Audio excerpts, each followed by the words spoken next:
ఈ వీడియోలో మనం మీ ఇన్వెస్ట్మెంట్ జర్నీ త్వరగా ప్రారంభించడం వల్ల పవర్ ఆఫ్ కంపౌండింగ్ గురించి తెలుసుకుందాం. ఇద్దరు స్నేహితులు సురేష్ మరియు రమేష్ లను ఊహించుకుందాం. సురేష్ 25 సంవత్సరాల వయస్సులో సిప్ లో పెట్టుబడి పెట్టడం ప్రారంభిస్తాడు. అయితే రమేష్ 10 సంవత్సరాల తరువాత 35 సంవత్సరాల వయస్సులో ప్రారంభిస్తాడు. సురేష్ నెలకు 10,000 పెట్టుబడి పెడుతున్నాడు మరియు రమేష్ నెలకు 20,000 పెట్టుబడి పెడుతున్నాడు. అదే మ్యూచువల్ ఫండ్ లో ఇది స్థిరమైన 15% CAGR ఇస్తోంది. ఇద్దరు స్నేహితుల ప్రయాణాన్ని చూద్దాం.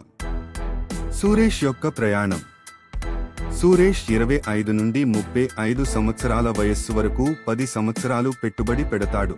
మొత్తం 12 లక్షల రూపాయలు. నెక్స్ట్ 35 సంవత్సరాల అతని పెట్టుబడి పెట్టడం ఆపేస్తాడు. కానీ అతని సంపద పెరగడం కొనసాగుతుంది. 60 సంవత్సరాల వయస్సులో అతని టోటల్ ఇన్వెస్ట్మెంట్ 9.2 crores పెరిగింది. రమేష్ యొక్క ప్రయాణం. రమేష్ 35 సంవత్సరాల వయస్సులో పెట్టుబడి పెట్టడం ప్రారంభించి 60 సంవత్సరాల వయస్సు వరకు 25 సంవత్సరాలు కొనసాగుతుంది.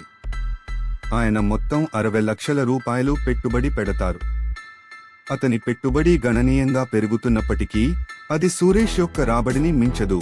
60 సంవత్సరాల వయస్సులో 6.5 crores చేరుకుంటుంది. ఈ ఉదాహరణ మీ పెట్టుబడి ప్రయాణాన్ని త్వరగా ప్రారంభించడం వల్ల పవర్ ఆఫ్ కంపౌండింగ్ గురించి తెలుస్తుంది. స్మాల్ అండ్ కన్సిస్టెంట్ పెట్టుబడులు ద్వారా కాలక్రమేణా మీ సంపద పెరుగుతాయి. మీరు త్వరగా ప్రారంభించినంత త్వరగా మీ డబ్బు మీ కోసం పనిచేయడానికి ఎక్కువ సమయం ఉంటుంది. ఇది మరింత ఎక్కువ కంపౌండింగ్ రాబడికి దారితీస్తుంది. Key points. Start investment early. మీరు త్వరగా పెట్టుబడి పెట్టడం ప్రారంభించడం వల్ల మీ డబ్బు పెరగడానికి ఎక్కువ సమయం ఉంటుంది. Invest consistently. క్రమం తప్పకుండా చిన్న మొత్తాలు సేవ్ చేయటం వల్ల మీ రిటర్న్స్ ఎక్కువగా ఉంటాయి. చూస్ ఫండ్స్ వైజ్లీ. మీరు భరించగలిగే రిస్క్ మరియు ఆర్థిక లక్ష్యాలకు అనుగుణంగా పెట్టుబడి ఎంపికలను ఎంచుకోండి. Stay invested.